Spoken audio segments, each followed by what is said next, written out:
preparations in Russia. Shelters are being equipped in apartment buildings and shopping centers, of course, underground shelters, in Moscow.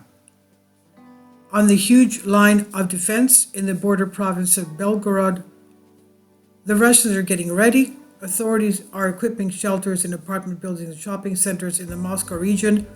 The head of the Emergencies Ministry's Regional Administration, Sergei Poletkin, told the plenary session of the Moscow Region Duma. Minister of Parliament Oleg Emelianov asked Poletkin during the plenary session about the state of the shelters in the Ramesknik district. He claimed some shelters are in a catastrophic state. Poletkin responded by saying that shelters in apartment buildings in relation to the events taking place now in Ukraine provide protection to the population from artillery and strikes. These works are carried out in all apartment buildings by the public services sector and should be completed by December 25th. This is a decision of the operational staff, he said.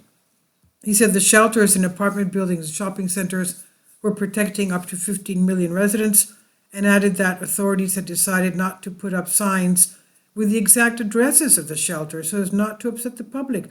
Well, that means, you know what that means, only a certain few know where these shelters are. The shelters will have electric outlets, lighting, drinking water, and a sitting area, according to the Ministry of Emergencies. It will not be possible to spend more than an hour in the shelter area.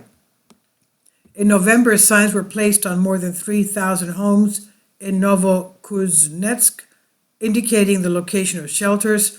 Most shelters are located in the basements of apartment buildings. Also, the deputy mayor of Belgorod, Valentin Demidov, promised to publish an interactive map of shelters and place signs throughout the city with the addresses of the nearest shelters.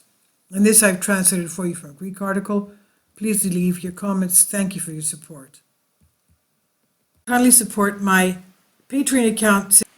The daily posts are 5 videos daily, and they are totally different from what I have on my YouTube channel. Thank you so much for your support and that you find all my content so interesting. You'll find the Patreon account details in the description box below.